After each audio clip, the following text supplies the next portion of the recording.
Bab 1641. Sementara Rico membujuknya keluar, Severus menyalak, "Floyd, kesini bersama orang-orangmu dan antar Mer Johnstone keluar. Jika Levi menyerang, kamu harus menghentikannya." Namun, Floyd dan yang lainnya hanya berdiri diam, seolah-olah mereka tidak mendengar sepatah kata pun. "Floyd, apa yang kamu lakukan? Apakah kamu tidak mendengarku?" Severus berteriak. Namun, tetap tidak ada tanggapan. "Floyd." Severus merasakan dorongan untuk mengutuk tetapi memutuskan untuk tidak melakukannya mengingat betapa kuatnya Floyd. Oleh karena itu, ia memilih untuk menanggungnya sebagai gantinya. "Ini adalah wilayah tuanku. Karena itu, saya akan menuruti kehendaknya. Jika Anda ingin membawanya pergi, Anda harus melakukannya sendiri," jawab Floyd dingin. "Kalian." Severus dan Rico hampir meledakkan Vessel. Levi tersenyum. "Saya telah memberi Anda kuncinya dan menawarkan tawanan itu kepada Anda. Namun, itu bukan salahku jika kamu tidak bisa membuatnya pergi." Rico dan Severus bingung. Apa yang sedang terjadi? "Pak Johnstone, tolong percayai kami. Kami akan memastikan bahwa Anda dikirim kembali dengan aman ke Zarain. Dengan kami di sekitar, Levi tidak akan berani menyakitimu." Keduanya putus asa untuk mengeluarkan Biron. Namun, ketika Biron mengangkat pandangannya, dia melihat senyum Levi yang tidak berbahaya, seolah-olah dia adalah iblis itu sendiri.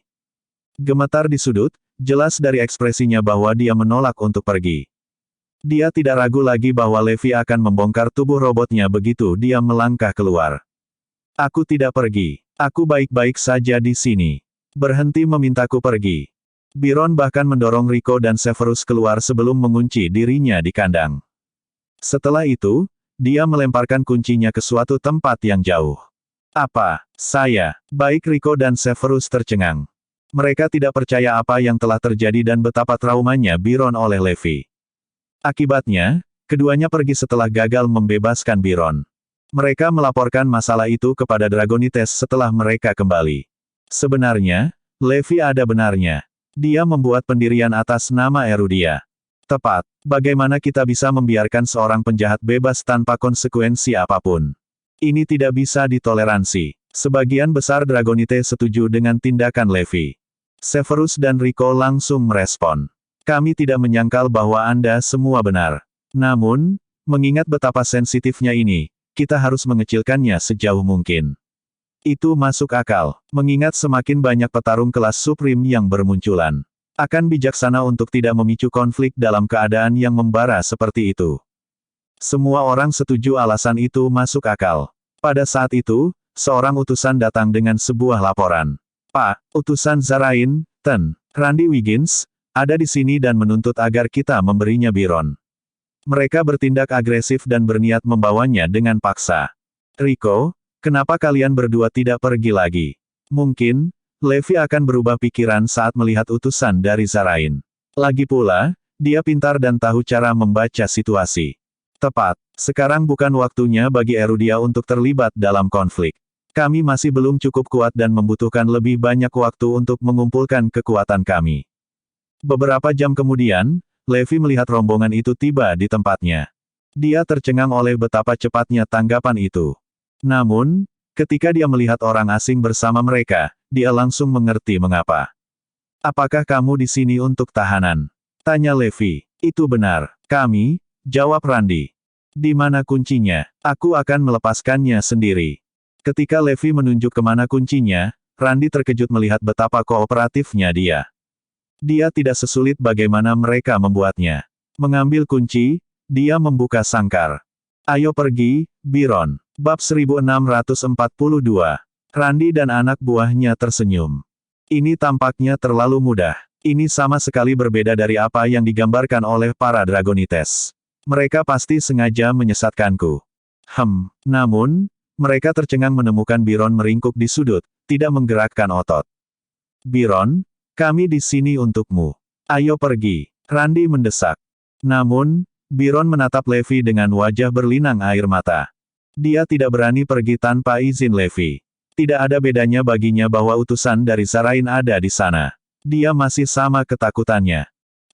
Apa masalahnya? Kenapa kamu tidak bergerak? Ayo pergi sekarang." Randy pergi ke Biron dan menyeretnya. Biron berteriak ketakutan, tidak, aku tidak bisa pergi. Tanpa izinnya, saya tidak berani pergi. Biron tidak berani mengambil risiko. Jika Levi membongkar bagian robotnya, dia pasti akan mati. Apa yang sedang terjadi? Baru saat itulah Randy dan yang lainnya menyadari apa itu perampokan. Biron membutuhkan izin Levi untuk pergi. Apa yang kamu inginkan? Mengapa Anda tidak membiarkan saya pergi dengan laki-laki saya? Randy bertanya pada Levi. Sambil menyesap secangkir kopi, Levi menjawab sambil tersenyum, aku tidak akan menghentikanmu. Bahkan, saya bahkan memberi Anda kuncinya. Dia yang menolak untuk pergi. Kenapa kamu tidak ingin pergi? Semua orang mengalihkan perhatian mereka ke Biron. Dengan ekspresi ketakutan, Biron menjelaskan, aku tidak bisa pergi tanpa izinnya. Ketika mereka melihat betapa ketakutannya Biron, semua orang merasa marah dan tidak berdaya pada saat yang bersamaan. Tingkah lakunya telah mempermalukan Zarain. Randy menatap mata Levi. Katakan padanya sekarang bahwa kamu setuju untuk membiarkannya pergi. Rico dan Severus menambahkan, Levi, beri dia izin sekaligus. Sekarang utusan dari Zarain ada di sini, kita bisa mengakhiri masalah ini. Jika kita terus dipusingkan, semuanya akan menjadi tidak terkendali. Tepat, saya yakin Anda mengerti, mengingat Anda dulunya adalah pejabat tinggi Erudia. Mari kita akhiri ini dengan cepat. Levi sangat marah. Apa yang salah? Siapakah orang yang telah melakukan kejahatan? Dia datang ke Erudia untuk mencuri dan tertangkap basah. Kami memiliki bukti dan alasan yang diperlukan untuk memenjarakannya. Apakah Anda mengusulkan untuk melepaskannya tanpa hukuman? Ini, Rico dan Severus bingung. Randy sangat marah. Itu masalahmu. Yang aku pedulikan hanyalah pergi bersamanya. Lepaskan dia sekarang. Aku tidak akan melakukannya. Mari kita lihat apakah dia berani pergi tanpa izinku, teriak Levi dengan marah. Biron gemetar saat kata-kata Levi membuatnya takut. Levi, kamu sudah keterlaluan sekarang. Apakah Anda tahu siapa kita? Kami adalah utusan yang dikirim oleh Zarain untuk mengamankan pembebasannya. Biarkan dia pergi sekaligus atau bersiaplah untuk menanggung akibatnya. Randy bermain keras karena dia bersikeras bahwa Levi harus melepaskan Biron. Aku tidak peduli siapa kamu. Hek, tidak masalah bahkan jika Anda adalah Tuhan sendiri. Selama dia telah melakukan kejahatan, dia harus dihukum untuk itu. Keluar sekarang. Kalian semua, keluar. Terlepas dari betapa agresifnya mereka, Levi jauh lebih mendominasi daripada mereka. Namun, Randy menyeret Biron untuk menentang.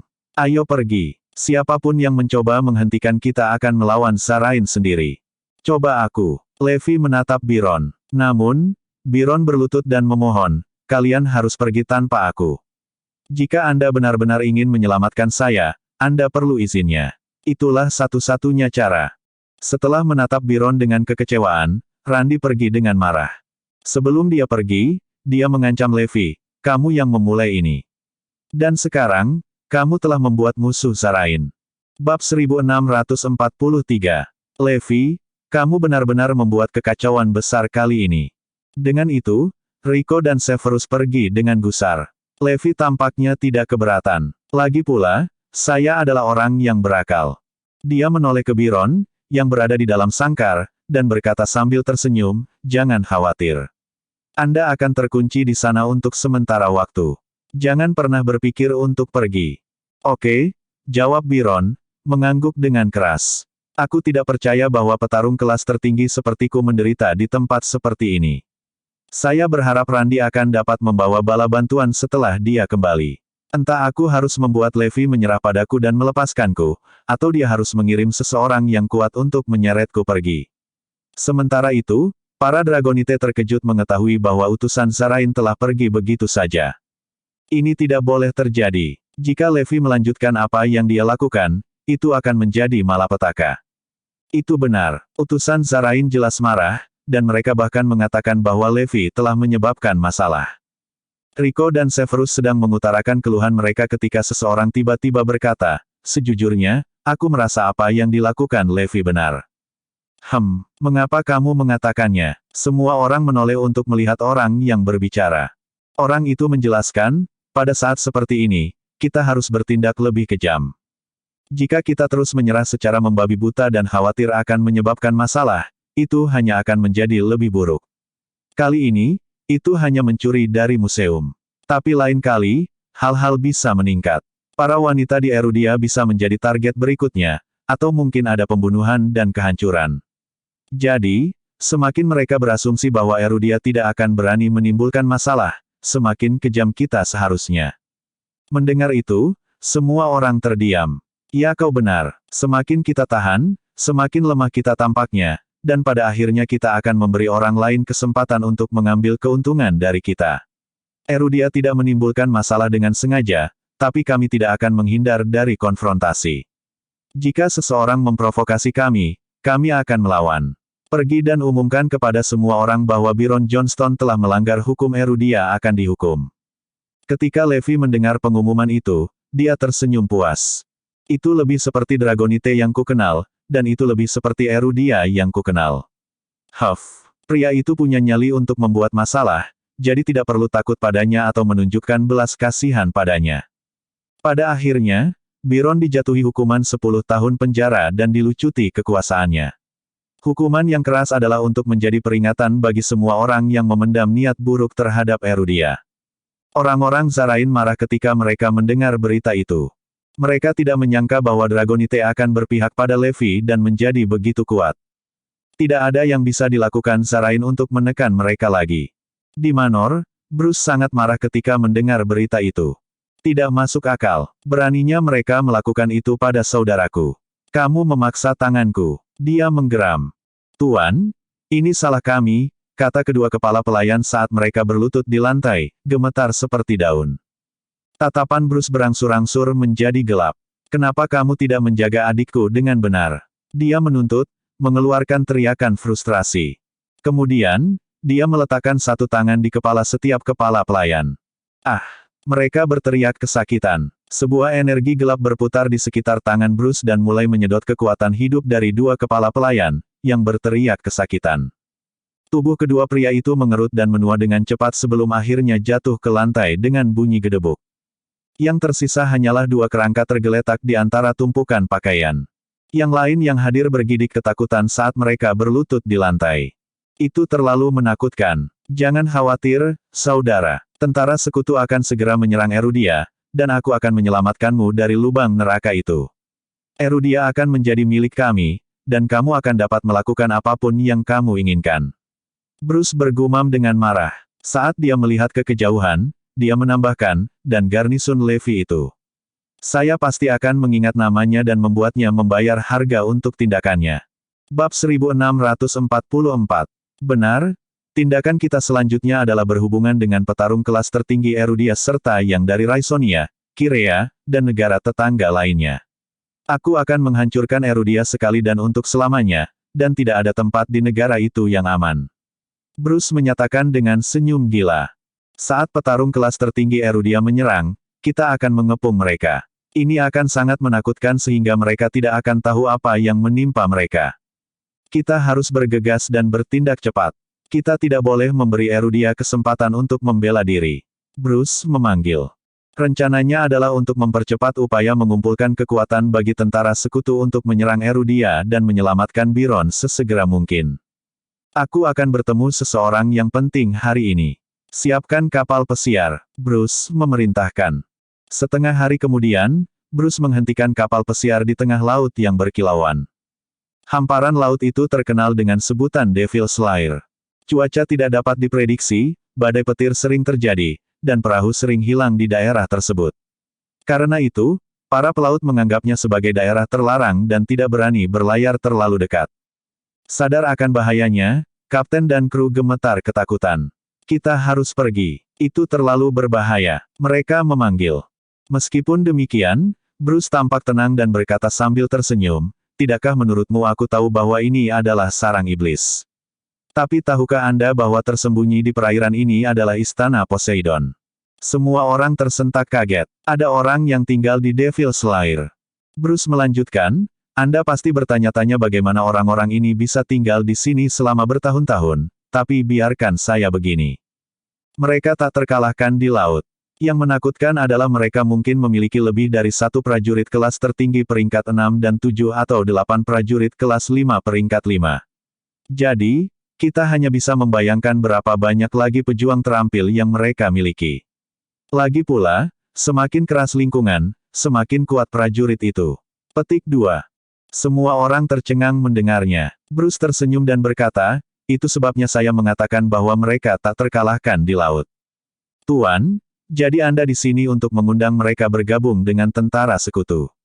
Iya itu betul. Bruce mengangguk. Tiba-tiba, ada suara guntur yang keras, dan kilatan petir membelah udara. Badai petir sedang terjadi. Air badai melemparkan kapal pesiar dari sisi ke sisi, menyebabkan semua orang panik. Namun, Bruce berteriak kegirangan, mereka ada di sini. Begitu dia mengatakan itu, ada suara gemuruh keras lainnya, dan bumi mulai bergetar. Kemudian, mereka melihat sebuah istana kuno naik perlahan dari kedalaman air. Ya Tuhan, surgaku, semua orang tercengang. Mereka tidak pernah membayangkan bahwa sesuatu seperti itu akan muncul dari laut. Pada akhirnya, Bruce bertemu dengan Poseidon, dan mereka mencapai kesepakatan setelah berjam-jam berdiskusi. Pada saat yang sama, banyak orang lain dari seluruh Zarain setuju untuk bergabung dengan tentara sekutu. Sebelumnya, mereka hanya mendekati individu atau kelompok kecil prajurit kelas tertinggi. Tapi sekarang, mereka menjangkau kekuatan yang lebih kuat seperti Istana Poseidon. Dengan begitu banyak prajurit kelas 6 peringkat tertinggi bergabung dengan mereka, rasanya seperti para dewa ada di pihak mereka.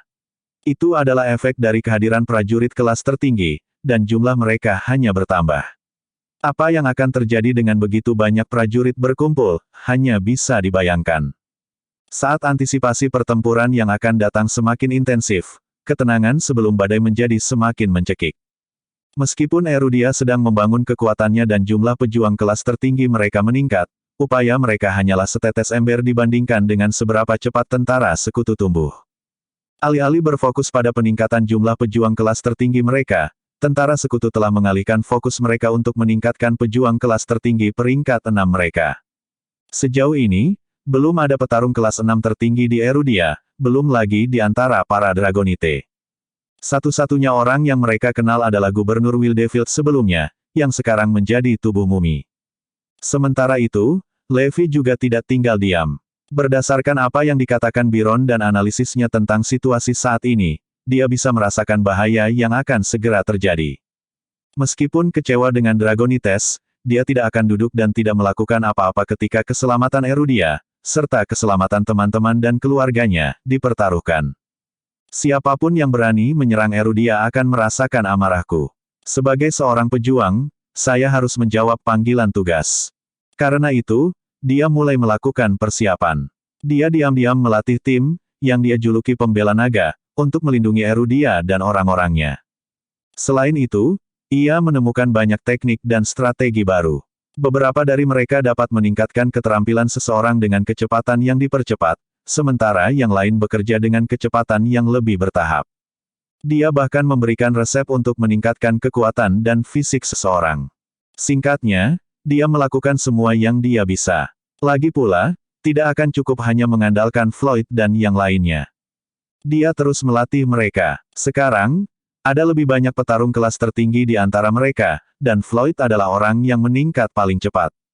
Jika diberi waktu yang cukup, Floyd bahkan bisa meramu obat ajaibnya sendiri karena dia telah diajarkan pengobatan kuno, seni akupuntur yang telah lama hilang, dan cara meramu obat ajaib. Waktu berlalu dengan cepat. Sudah waktunya bagi Levi untuk mengunjungi Forlevia. Kali ini, dia diizinkan kembali ke Northampton selama 2 hari. Karena itu, Levi berangkat ke Wildefield pagi-pagi sekali. Ketika dia melihat Forlevia, dia memperhatikan bahwa dia telah meningkat baik dalam kepekaan dan kemampuan, setelah mempelajari hampir semua yang dia bisa di Wildefield hanya dalam 2 bulan. Sementara itu, Zoe dan Mia sekarang adalah prajurit kelas Ultimate, yang merupakan sesuatu yang Levi harapkan. Mengingat bakat bawaan mereka dan dasar yang kuat dari pelatihannya, mereka mampu meningkatkan kecakapan pertempuran mereka dengan sangat cepat. Sebelum Evie pergi, ada suatu tempat yang ingin kami bawa. Kenapa kamu tidak bergabung dengan kami? Kata Avery dingin. Tentu, Levi setuju. Dia mengikuti mereka dan akhirnya tiba di makam gubernur sebelumnya. Alasan kami membawa Anda ke sini adalah agar Anda dapat berterima kasih kepada gubernur lama. Jika bukan karena dia, kamu tidak akan berada di sini, kata Avery kepada Forlevia. Iya, Tuan Fairclough, jawabnya dan berlutut di tanah dengan patuh. Zoe mengangguk. Iya, Anda harus berterima kasih kepada gubernur lama. Dialah yang menyelamatkanmu. Dia akan berlutut juga ketika Levi menghentikannya. Kenapa kamu harus berlutut di depannya? Dia hanya tubuh mumi sekarang, ejek Levi. Apa yang kamu bicarakan, Levi? Dia tidak mati, dan dia bukan tubuh mumi. Itu benar. Jika benar, lalu siapa yang menyelamatkan Evie? Semua orang mulai protes. Itu aku, tentu saja. Itu tidak ada hubungannya dengan gubernur lamamu. Anda tidak bisa mengharapkan tubuh mumi merangkak keluar dari tanah, bukan? Levi menjawab dengan senyum menghina. Penghinaan seperti itu. Dia menyelamatkan putri Anda, namun Anda berani berbicara buruk tentang dia. Anda harus berlutut dan membungkuk di hadapannya sebagai rasa terima kasih. Berlutut. Bab 1646. Avery dan yang lainnya mendesak Levi untuk berlutut. Bahkan Zoe dan Mia setuju dengan apa yang dikatakan. Gubernur lama menyelamatkan Forlevia seperti yang dilakukan Lance sebelumnya.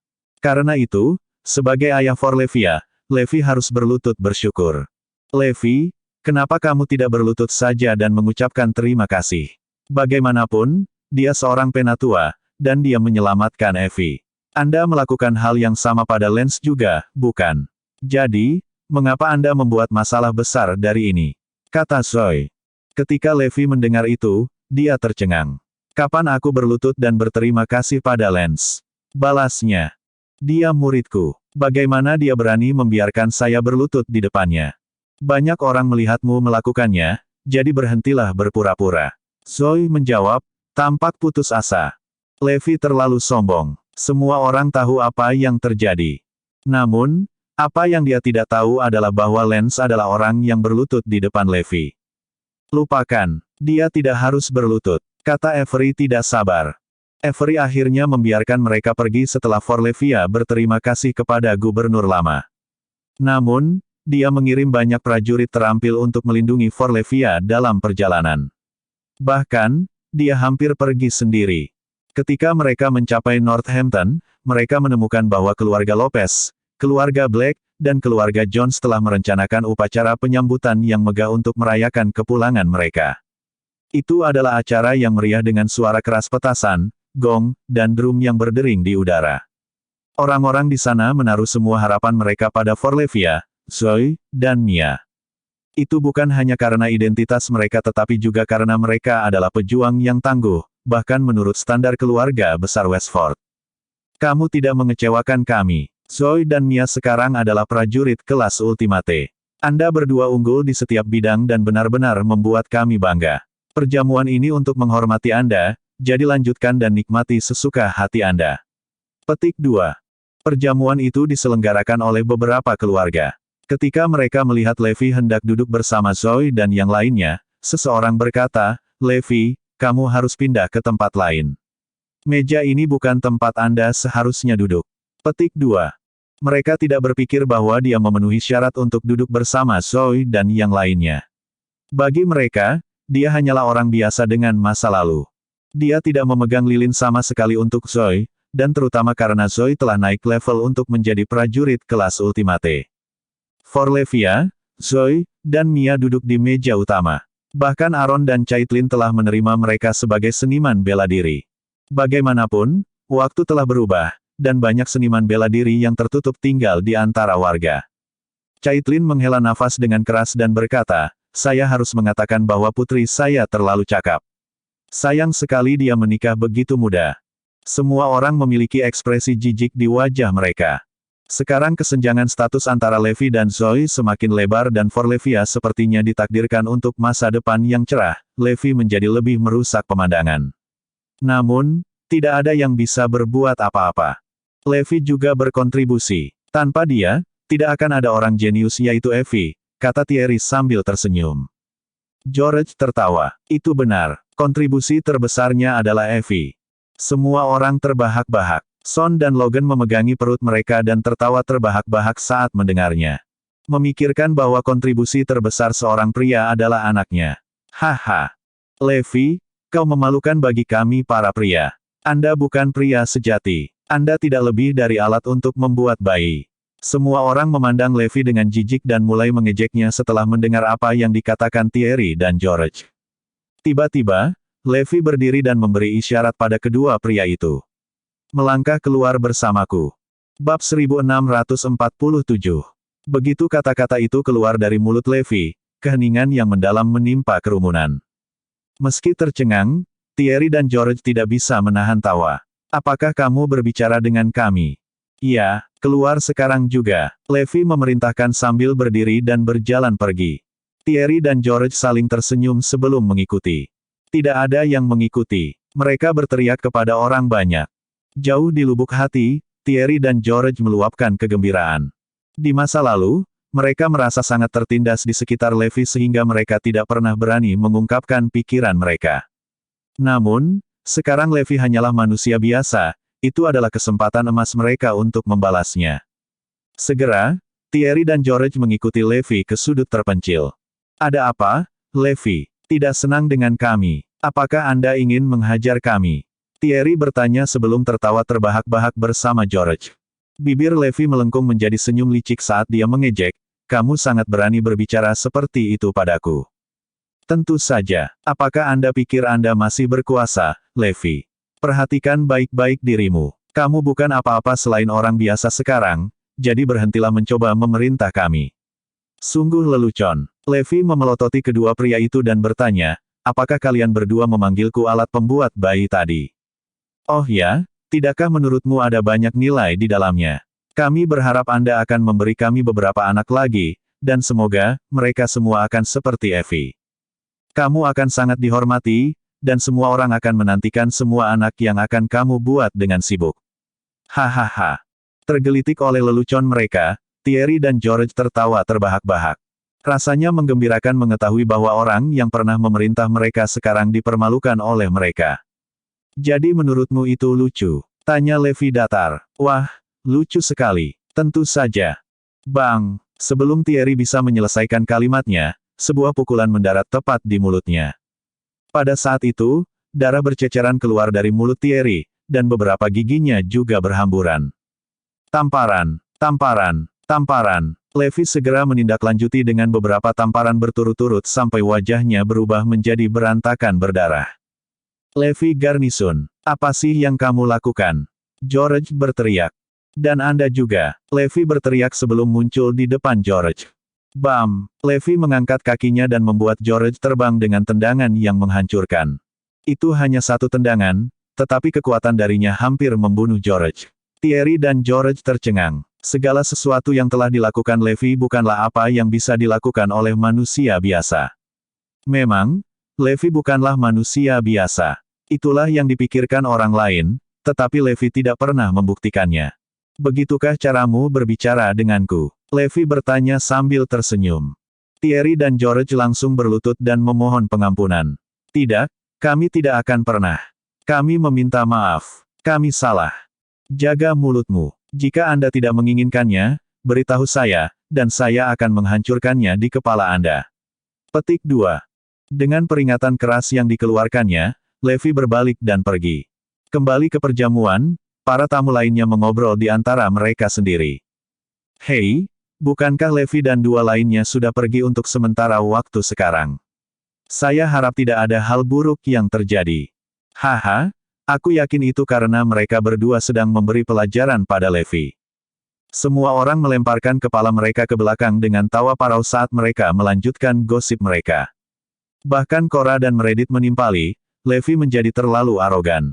Saya senang seseorang memberinya pelajaran. Tepat. Dan apa salahnya menyebutnya sebagai alat pembuat bayi? Itulah satu-satunya hal yang baik untuknya, tambah Caitlin. Sepertinya semakin Zoe naik pangkat, semakin banyak yang dikatakan semua orang tentang Levi. Melihat betapa khawatirnya Zoe, Mia tidak bisa menahan diri untuk tidak menghiburnya. Jangan khawatir, Zoe. Mereka tidak akan berani melakukan apapun pada Levi. Saat itu, Thierry dan George telah kembali ke perjamuan dan memerintahkan, mulai sekarang dan seterusnya, tidak ada yang tidak menghormati Levi. Cora tersentak begitu melihat kakaknya. Thierry, apa yang terjadi dengan mulutmu? Bab 1648. Baru pada saat itulah semua orang menyadari betapa babak belur dan pucatnya Thierry. Bahkan George tampak terluka dan kesakitan. Jelas bahwa seseorang telah memukuli mereka. Sayangnya, tentang bagaimana dan mengapa, tidak ada yang lebih bijaksana. Masalah mencolok lainnya adalah ketidakhadiran Levi, yang membuat para tamu bertanya-tanya apakah cedera Thierry dan George adalah hasil karyanya. Jika memang benar bahwa Levi telah memukuli mereka, maka hanya ada satu penjelasan. Perlahan-lahan, kesadaran yang menakutkan itu meresap, dan semua orang berkeringat dingin. Saya mengatakan sesuatu yang salah dan dihukum karenanya. Perhatikan kata-kata Anda, semuanya. Jika tidak, Anda akan berakhir seperti saya, Thierry memperingatkan dengan tegas. Semua orang mengangguk ketakutan, tidak berani bertanya apa yang sebenarnya terjadi. Persis seperti itu, perjamuan berakhir. Namun, semua orang masih memiliki banyak pertanyaan yang berputar-putar di benak mereka. Hei, menurut kalian apa yang terjadi? Dengan melotot, Melanie menjawab, bukankah sudah jelas? Wildefield telah mengeluarkan peringatan dengan serangan. Itu benar, status Evie saat ini di Wildefield tinggi. Dan karena Levi adalah ayahnya, dia secara alami berada di bawah perlindungan mereka. Jadi begitu. Tidak heran Thierry dan George dipukuli dan bahkan mengeluarkan peringatan kepada kami. Bahkan Zoe dan Mia setuju dengan mereka. Wildefield memang memiliki harapan yang sangat tinggi untuk Forlevia. Sebelumnya ketika Levi bersikap kasar terhadap Avery tidak hanya menerimanya, tetapi Wildefield juga memberinya umpan. Lagi pula, bagaimana mereka bisa membiarkan siapapun mempermalukan ayah Forlevia? Setibanya di rumah, Zoe menghampiri Levi dan berkata, lihat, Wildefield telah membantumu sekali lagi. Anda benar-benar harus berterima kasih kepada mereka. Petik 2. Levi tampak bingung sejenak sebelum menyadari apa yang dimaksud Zoe dengan kata-katanya. Ya ampun, mereka salah paham lagi. Baik, saya akan membiarkan mereka berpikir apa yang mereka inginkan. Ngomong-ngomong, Abigail akan kembali dalam beberapa hari. Jika saya kebetulan berada di Wildefield, tolong bawa dia ke sana untuk menemukan saya. Aku sudah lama tidak melihatnya, Zoe mengingatkan. Saat menyebut Abigail, Levi merasa dirinya memikirkan kembali masa lalu yang indah. Seperti yang dikatakan Zoe, sudah sangat lama sejak terakhir kali mereka bertemu Abigail, dan akan menyenangkan untuk bertemu lagi. Karena Wildefield hanya memberikan 2 hari istirahat, Levi harus memanfaatkannya sebaik mungkin.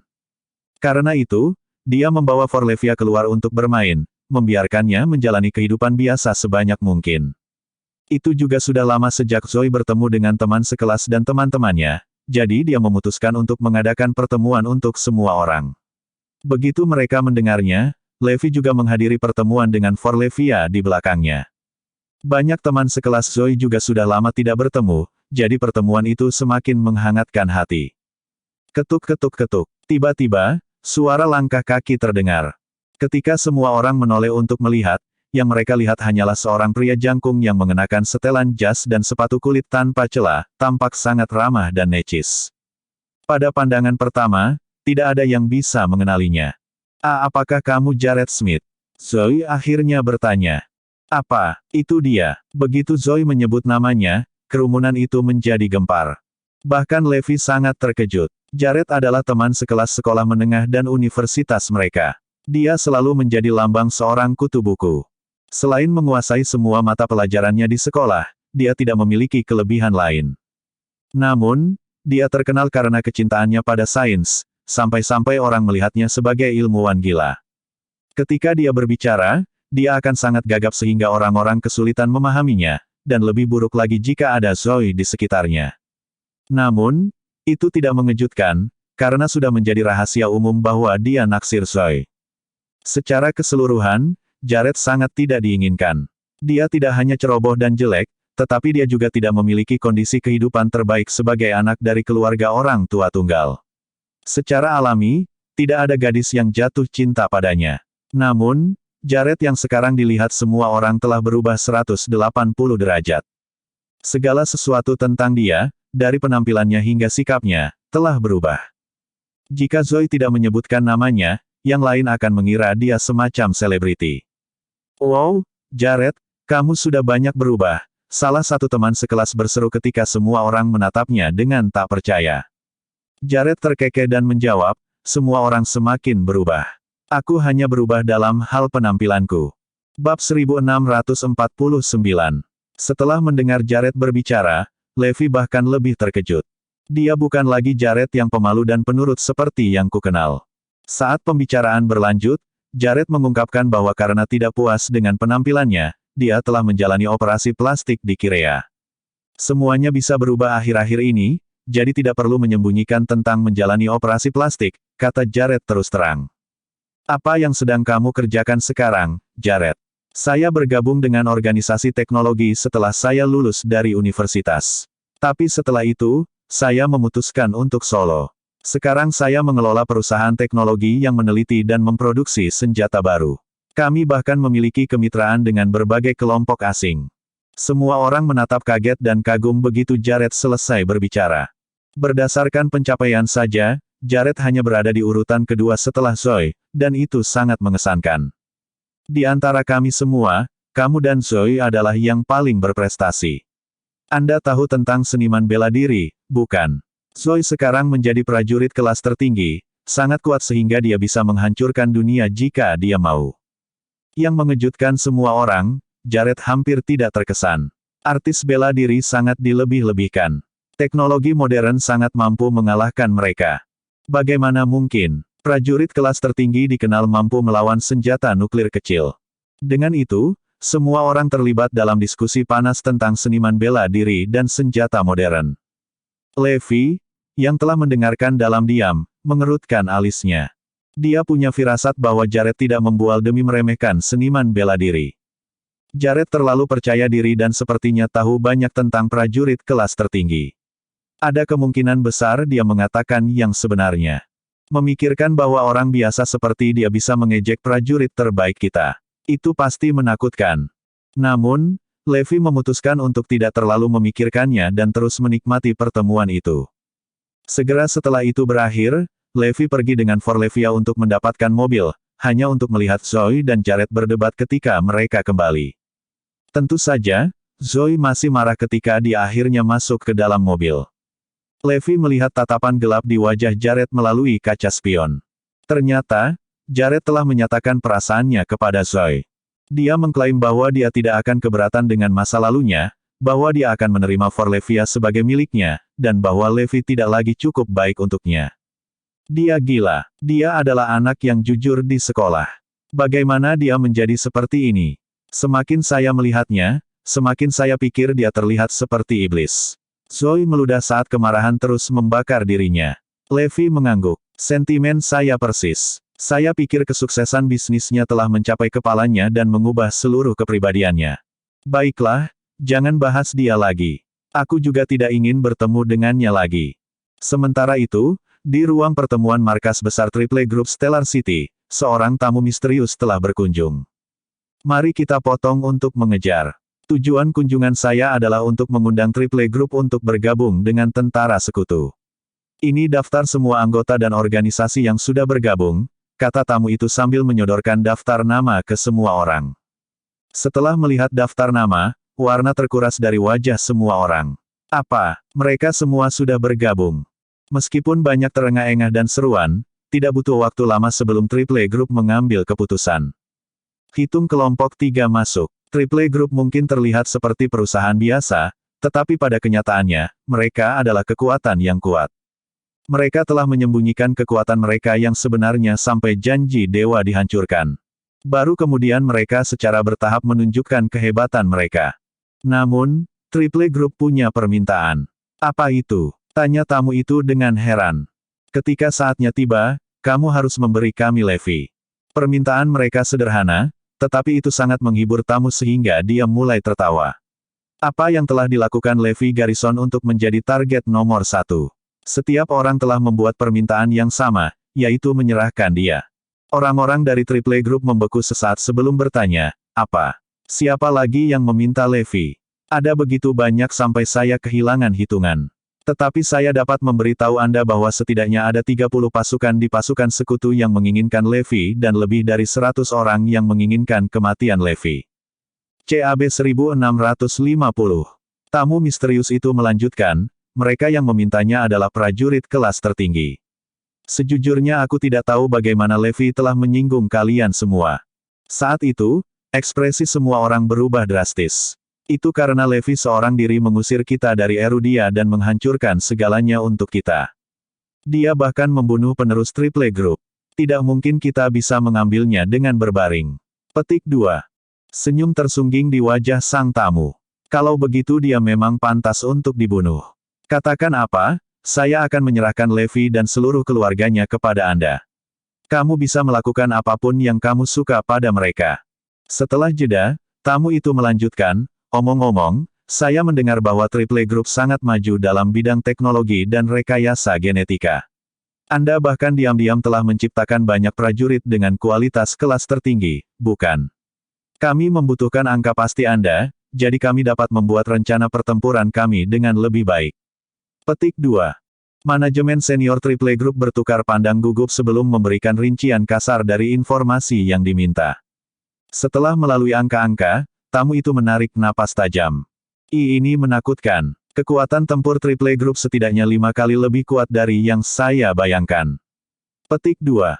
Informasi baru ini mungkin mengejutkan, tetapi itu adalah informasi yang paling menyenangkan. Saya tidak berpikir angka-angka ini termasuk prajurit kelas tertinggi baru yang baru saja Anda rekrut. Jika kami menambahkan semuanya, Anda akan setidaknya 7 atau 8 kali lebih kuat dari yang kami perkirakan. Petik 2. Tak seorang pun dari Triple Group membantah klaim tamu karena semuanya benar. Sejak janji dewa dilanggar, Triple Group telah berusaha keras untuk merekrut sebanyak mungkin prajurit kelas tertinggi yang mereka bisa. Mereka yang secara sukarela bekerja dengan Triple Group juga sangat banyak. Selama itu untuk melawan Erudia, kami bersedia menggunakan sumber daya apapun yang kami miliki. Ada rahasia yang awalnya ingin kami bawa ke kuburan kami. Tapi sekarang tentara sekutu ingin melawan Erudia, kami tidak keberatan membagikannya. Mengetahui bahwa Triple Group akan mengungkapkan rahasia besar, tamu itu menatap mereka dengan mata terbelalak. Apa rahasianya? Semua orang tahu bahwa prajurit kelas tertinggi adalah yang terkuat dan bahkan bom dan peluru pun tidak akan berhasil pada mereka. Tapi Anda tahu apa? Sekarang ada sejenis senjata yang bisa membunuh mereka. Dengan rahang ternganga takjub, tamu itu bergumam, apa? Dia masih menatap tak percaya ketika dia menambahkan, ada senjata seperti itu. Itu benar. Kami telah melihatnya dengan mata kepala sendiri. Senjata ini mampu melenyapkan petarung kelas agung hanya dengan sekali tembak. Itu sangat kuat bahkan tidak akan ada jejak tubuh mereka, apalagi jiwa atau kesadaran mereka. Insinyur yang merancang senjata ini mengatakan bahwa senjata ini bekerja dengan menyatukan semua kekuatannya menjadi satu titik. Tidak ada prajurit kelas tertinggi yang bisa menangkis tembakannya kecuali mereka dari peringkat yang lebih tinggi. Menggunakan senjata itu tidak diragukan lagi akan memberikan pukulan telak bagi setiap petarung yang melawannya. Tamu itu sangat terkejut setelah mendengar kemampuan senjata itu. Jadi jika kita menggunakan ini selama pertempuran kita dengan Erudia, kita pada dasarnya bisa meledakkan semua prajurit kelas tertinggi mereka. Dia bertanya dengan penuh semangat. Tentu saja, kami harus mengorbankan prajurit kelas tertinggi yang tak terhitung jumlahnya untuk menguji ini. Jika kita menggunakan senjata ini dalam jumlah besar, prajurit Erudia pasti akan jatuh seperti kartu domino, kata manajemen senior Triple Group sambil tertawa. Tamu misterius, yang merupakan utusan dari tentara sekutu, mulai menggelembung kegirangan. Itu luar biasa. Di mana kita bisa menemukan senjata ini, dan apakah itu diproduksi oleh Triple Group? Kita harus mendapatkan ini dengan cara apapun. Petik 2. Ini tidak diproduksi oleh kami, tetapi oleh perusahaan lain di Erudia. Tapi Jared, yang mengelolanya, didukung oleh kami. Kami telah menginvestasikan banyak teknologi dan dana untuk mengembangkan senjata ini. Mendapatkan tangan kami dan memproduksinya secara massal bukanlah hal yang mustahil. Bagus. Maka saya akan menyerahkan masalah ini kepada Anda. Anda harus mendapatkan senjata ini, apapun yang terjadi. Jika ada hal lain yang Anda butuhkan, jangan ragu untuk memberi tahu saya. Bagus sekali. Kami berharap dapat bekerja sama dengan Anda. Dengan skema yang ada, Erudia akan menghadapi bahaya yang lebih besar. Bersambung.